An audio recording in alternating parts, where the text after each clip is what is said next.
দুখৰ বিষয় বুলি ক'ব লাগিব। মই আজি ৰাতিপুৱা মই দোকান খুলিব আহোঁতে মই দেখা পালোঁ যে মোৰ চাদৰখন বেন হৈ আছে। মই ততালিকৈ লগে লগে মই ৰঙিয়া থানা আৰক্ষীক খবৰ দিলোঁ। পিছত আৰক্ষীৰ সহযোগত মই দোকানখনৰ ভিতৰত সোমাই দেখিলোঁ যে দোকানখন মোৰ মানে উদং হৈ আছে আৰু গাঁৱলীয়া ভাষাত ক'লে উদং হৈ আছে। তাৰপৰা মই আকৌ ভিতৰত চালোঁ মোৰ কেছ কাউণ্টাৰটো নাই আৰু মোৰ মানি পাৰ্চটো নাই। তাত মোৰ প্ৰায় ভালেখিনিও লাগতিয়াল বস্তু আছিল। আকৌ মোৰ যোৱাকালি মই মাল আনিছিলোঁ গৌতমৰ দোকানৰ পৰা আৰু মিথুন দাৰ দোকানৰ পৰা। তাত প্ৰায় মোৰ 40-50 হাজাৰমান টকাৰ মাল আছিল মোৰ, সেইখিনিও মোৰ নাই।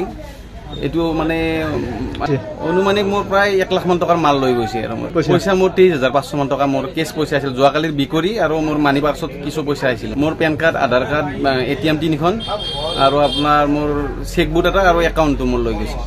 সন্দেহ বুলি ক'লে এতিয়াতো প্ৰায় মোৰ গাঁৱৰ ল'ৰাকেইটা, আমাৰ গাঁৱৰ ল'ৰাৰ মোৰ ওপৰত সন্দেহ নাই, হ'লেও কোনোবা বেলেগ হ'ব পাৰে। মোৰ অলপ মানে এতিয়া মই সন্দেহ বুলি কাকো সেনেকৈ সঠিক ক'ব নোৱাৰোঁ। আৰু আজি যোৱা ৰাতি আমাৰ উদিয়ানা চকত নচিব আলিৰ দোকানত ডকাইতি কাৰ্য সংঘটিত হয়।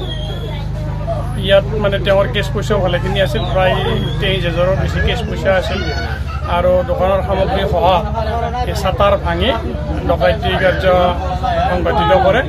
ইয়াৰ আগতো দুখন দোকান এনেকুৱা হৈছে। আমি আজি মানে উদিয়ানাবাসী ৰাইজৰ হৈ মই প্ৰশাসনক বিনম্ৰতাৰে অনুৰোধ জনালোঁ যে এই দোষীক যাতে অতি সোনকালে কৰায়ত্ব কৰি উপযুক্ত শাস্তি প্ৰদান কৰে, তাৰ কাৰণে মই বিনম্ৰতাৰে অনুৰোধ কৰিম। মই মানে কি আজি ৰাতিপুৱা গম পালোঁ চকত আহি পেলাই মোৰ লগৰে এজন দোকানী এজনৰ মানে কি বহুত মানুহ জোং হৈ থাকিল। আহি গম পালোঁ যে দোকানখন চুৰি হোৱা বুলি গম পালোঁ।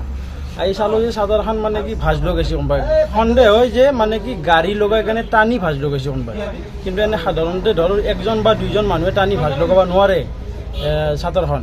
কিন্তু এইটো এতিয়া মানে কি ৰঙিয়া আৰক্ষীক এইটো তদন্ত কৰাৰ কাৰণে আমি দাবী জনালোঁ যাতে এই চোৰবিলাকক ধৰি উচিত শাস্তি দিয়ে, তাৰ কাৰণে ৰঙিয়া আৰক্ষীক আমি দাবী কৰিছোঁ।